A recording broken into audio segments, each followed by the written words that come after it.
Hello guys, welcome back again on my another video. मैं जैसा कि आपको पता है इन्फॉर्मेशन वीडियो लाता रहता हूं, तो ये इन्फॉर्मेशन वीडियो होने वाली है आपके पीएफ अकाउंट से रिलेटेड।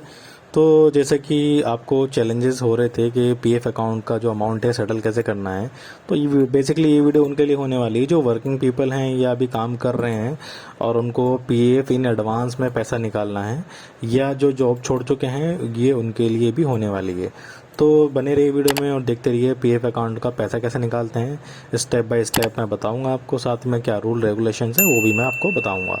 तो शुरू करते हैं। यहाँ पे हमें सर्च करना पड़ेगा यूएएन मेंबर। तो ये मैं सर्च करता हूँ, तो यूएएन मेंबर में हमें पहला वाला पेज खोलना पड़ेगा, मेंबर होम। इस पर जब क्लिक कर देंगे तो ऐसा इंटरफेस आ जाएगा। याद रखिए इसमें कंडीशन आपका जो मोबाइल नंबर है वो यूएएन अकाउंट से एक्टिवेट होना चाहिए। दूसरा, आपका जो आधार कार्ड है वो लिंक होना चाहिए, मोबाइल नंबर भी लिंक होना चाहिए, और आपके आधार से आपका मोबाइल नंबर भी लिंक होना चाहिए। तो ये चीज़ इसमें मैंडेटरी चीज़ें हैं जो आपको याद रखनी पड़ेंगी, जो आपको पीएफ सेटलमेंट से पहले करना पड़ेगा। नंबर 1, आपको अपना यूएन नंबर एक्टिवेट करना पड़ेगा। नंबर 2, आधार कार्ड से आपका जो मोबाइल नंबर है उसको लिंक करना पड़ेगा। और तो चलिए हम अपना लॉगिन करते हैं। मैं अपना लॉगिन इसमें आईडी करके डालता हूँ, जो मेरी इसमें आईडी है, तो मैं इसको लॉगिन कर लेता हूँ।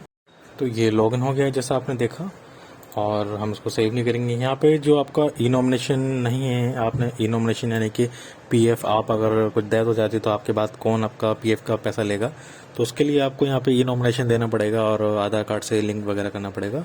तो उसका भी प्रोसेस है, मैंने वो ऑलरेडी कर रखा है। तो यहाँ पे दूसरा मेरा टॉपिक हो जाएगा, तो मैं इसको बाद में करूँगा, लेटर कर दिया। तो सबसे पहले आपको देख लेना है आपके अकाउंट में कितना पैसा है। जो आपकी पासबुक है, यहाँ से व्यू पे आना है। व्यू पे आने के बाद यहाँ से आपका पासबुक पे आ जाएगा, पासबुक पे क्लिक करना है और अपनी पासबुक में आपको देख लेना है कितना पैसा है। तो अपना यूएन नंबर और पासवर्ड डाल के वहाँ से आपको पासबुक में देख लेना है कितना पैसा है। तो उसमें 3 शेयर होते हैं, एम्प्लॉय, एम्प्लॉयर और पेंशन। तो पेंशन अगर आप काम कर रहे हैं तो आप पेंशन नहीं निकाल सकते, अदरवाइज आप एम्प्लॉय का शेयर निकाल सकते हैं। अगर आपने जॉब छोड़ दी है और ये आपकी कंपनी चली गई है, ख़त्म हो गई है, आप खाली बैठे हुए हैं, तब आप इस केस में निकाल सकते हैं पूरा तीनों, एम्प्लॉय, एम्प्लॉयर और पेंशन तीनों निकाल सकते हैं। अदरवाइज अगर आप काम कर रहे हैं तो सिर्फ और सिर्फ आप एम्प्लॉई का शेयर निकालेंगे। जैसे अभी मैं कंपनी में वर्किंग हूँ तो सिर्फ एम्प्लॉई का जो है वहाँ से निकालूंगा। तो जैसे कि आप, अगर मैं दिखाऊँ अपना सर्विस हिस्ट्री, तो सर्विस हिस्ट्री में आप देख सकते हैं जनपेक्ट मेरे जो है प्रीवियस कंपनी थी, अब मैं विप्रो में वर्किंग हूँ। तो अभी मैं वर्किंग हूँ तो मैं पीएफ का सिर्फ पीएफ एडवांस अप्लाई कर सकता हूँ। अगर आप ने दोनों जॉब छोड़ रखी हैं, कोई काम नहीं कर रहे, तो आप जो है इस वाले का पैसा इसमें ट्रांसफ़र करेंगे। पहले तो वन जो अकाउंट होता है वो यहाँ से आता है, ऑनलाइन पे आके वन मेंबर में आके इसको ट्रांसफ़र करना है। और जब इसका सारा पैसा पहले वाली कंपनी का इस वाली में आ जाएगा, दूसरी वाली में, तब आप इस वाले को फुल एंड फाइनल सेटलमेंट कर सकते हैं। तो अभी ये मेरी डेट ऑफ एग्जिट हो चुकी है, पहले वाली में शो कर रहा है, तो ये अभी मैं इसमें काम कर रहा हूँ। तो डेट ऑफ ज्वाइनिंग अभी फरवरी की है, तो देख सकते हैं। हमें चेक करना है हमारा जो पीएफ है उसकी केवाईसी हो रखी है नहीं हो रखी है अकाउंट के। तो यहाँ पे मैनेज पे आएंगे, मैनेज पे क्लिक करने के बाद केवाईसी में हमें देखना पड़ेगा आपकी आधार कार्ड, पैन कार्ड और बैंक तीनों केवाईसी होनी चाहिए। जैसा कि मेरा डेटा रखा है, बैंक की केवाईसी मेरी वेरीफाइड है, अप्रूव्ड, और आधार की भी मेरी अप्रूव्ड दिखा रहा है, और पैन कार्ड की अप्रूव्ड। तो आपका भी तीनों होना चाहिए। अगर किसी में से भी आपका एक भी नहीं हुआ या कोई मिस हुआ तो आपका रिजेक्ट हो जाएगा पीएफ। तो मेरा ये भी अप्रूव्ड है। डेट ऑफ एग्जिट जो एग्जिट होती है वो भी मैं देख लेता हूँ, मार्क एग्जिट पे क्या आ रहा है, यहाँ पे देख सकते हैं आप। अभी लोडिंग हो रहा है, लोडिंग होने के बाद दिखाएगा मेरी डेट ऑफ एग्जिट। यहाँ पे नोट रिकॉर्ड डेटा है, यहाँ पे सिलेक्ट करूँगा अपना पुरानी कंपनी का। तो पुरानी कंपनी डेट ऑफ एग्जिट करने ओनली, तो 2 महीने इसको लगेंगे। अभी मैंने फेब में छोड़ा था, 2 महीने नहीं हुए इसलिए नहीं शो करा, बाकी यहाँ पे आपका शो कर जाएगा। तो ठीक है, हम यहाँ से ऑनलाइन अप्लाई पे आएंगे। तो ऑनलाइन अप्लाई में आपको क्लेम फॉर्म 31, 19, 10C और 10D ये आपको अप्लाई करने होते हैं जब आपने पूरी यानी कि जॉब छोड़ दी है और पूरा सेटलमेंट चाहते हैं, पेंशन, पीएफ, सब कुछ। तो अभी हमारा पीएफ एडवांस हमें अप्लाई करना है, क्योंकि अभी मैं वर्किंग हूँ कंपनी में। तो पीएफ एडवांस यहाँ पे आपका जो है अलाउ करेगा आपको। तो यहाँ पे जो फॉर्म आएगा, हमें अभी देखते हैं अपने अगले वीडियो में जो आगे का स्टेप होगा। तो यहाँ पे एम्प्लॉय, यहाँ मेरी डिटेल आ रही है, यहाँ पे वेरीफाई करने के लिए मेरा अकाउंट नंबर पूछ रहा है, तो मैं अपना अकाउंट नंबर डाल दूंगा।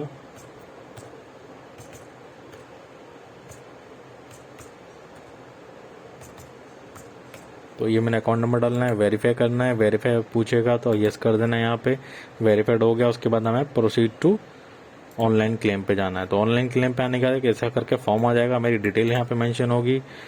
क्लेम पूछेगा तो मेरा सिर्फ पीएफ एडवांस फॉर्म 31 आ रहा है, क्योंकि मैं अभी वर्किंग हूँ। Working people full and final settlement नहीं कर सकते, वो सिर्फ एडवांस में पैसा ले सकते हैं पीएफ कंपनी से, जो आपका पीएफ फंड है। तो मैं एडवांस अप्लाई करूँगा यहाँ पे। बाकी जिस किसी ने भी कंपनी छोड़ रखी है तो उसको यहाँ पे फॉर्म आएगा पेंशन का और पीएफ का, दो फॉर्म आएंगे, तो दो सेपरेटली 1 by 1 अप्लाई करने पड़ेंगे।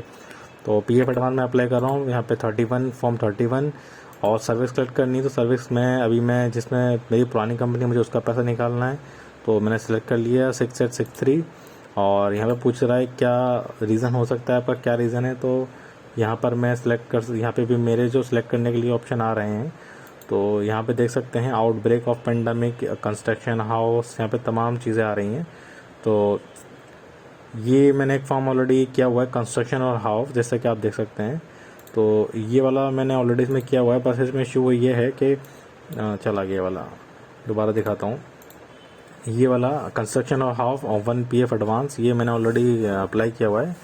तो इसलिए ये ऑप्शन पहले आ रहे थे काफ़ी सारे मुझे, लेकिन अभी मैं जब तक मेरा ये वाला सेटल नहीं होगा तब तक मैं सिर्फ आउट ब्रेक ऑफ पेंडेमिक कर सकता हूँ। तो यहाँ पे जैसे जो कैटेगरी आई है, कैटेगरी के बारे में हम जान लेते हैं, कौन कौन सी कैटेगरी हैं, कितना कितना आप निकाल सकते हैं। तो उसके लिए मेरे पास एक शीट है, तो ये आपको लिंक डिस्क्रिप्शन में मिल जाएगा। तो इस शीट के लिए आपको करना क्या है, बेसिकली यहाँ पे आपको देखना है कि अगर आपका जो फॉर एग्जांपल के लिए आपको परचेज ऑफ फ्लैट या हाउस या कंस्ट्रक्शन के लिए चाहिए, तो उसमें आपकी जो ये अप्लाई होगा, ये हमें उससे लेना देना नहीं है, बस हमें देखना है इसका 10 ईयर आपका जो पीएफ है वो 5 साल से जमा हो रहा है, तो आपके लिए इसके लिए एलिजिबल है। और ये आप पूरे पीएफ के टाइम में एक ही बार आप निकाल सकते हैं, जो आपका परचेज ऑफ हाउस और कंस्ट्रक्शन है। और डिक्लेरेशन ऑफ मेंबर, यहाँ पे डिक्लेरेशन ऑफ फॉर्म मेंबर यहाँ पे लिखा हुआ है। तो यहाँ पे कुछ भी ऐसा डिक्लेरेशन मेरे ख्याल में नहीं चाहिए होगा, सिर्फ यहाँ पे अप्लाई कर देना है आपको।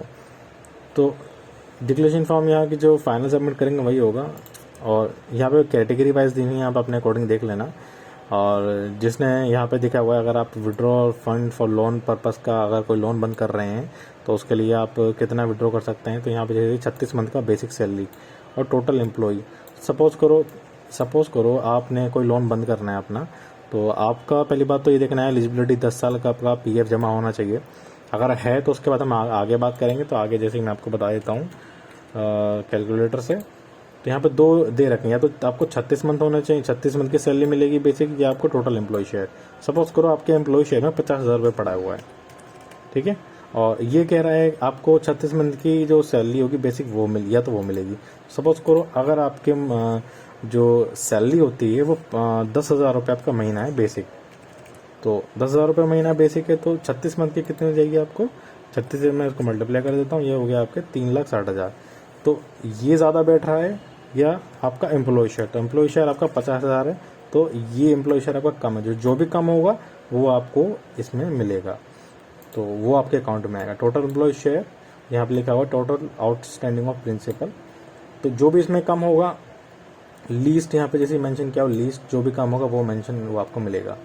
और एक कैटेगरी इसमें आती है, वो आती है इलनेस की, बीमारी की। तो उसमें आपकी कोई कंडीशन नहीं होती, वो स्पेशल कंडीशन होती हैं। तो मोस्ट ऑफ द पीपल उसी के लिए ज़्यादातर अप्लाई करते हैं, जैसे कि एडवांस पीएफ और fund for illness in certain cases. तो उसमें कोई भी क्राइटेरिया नहीं है, आप कोई भी अप्लाई कर सकते हैं।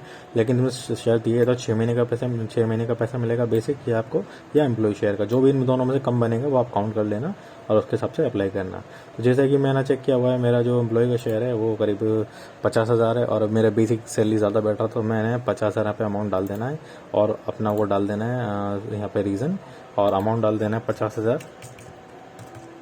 तो देखते हैं कंपनी कितना प्रोवाइड कराती है। यहाँ पे मुझे एड्रेस डाल देना है, जो भी आपका एड्रेस होगा।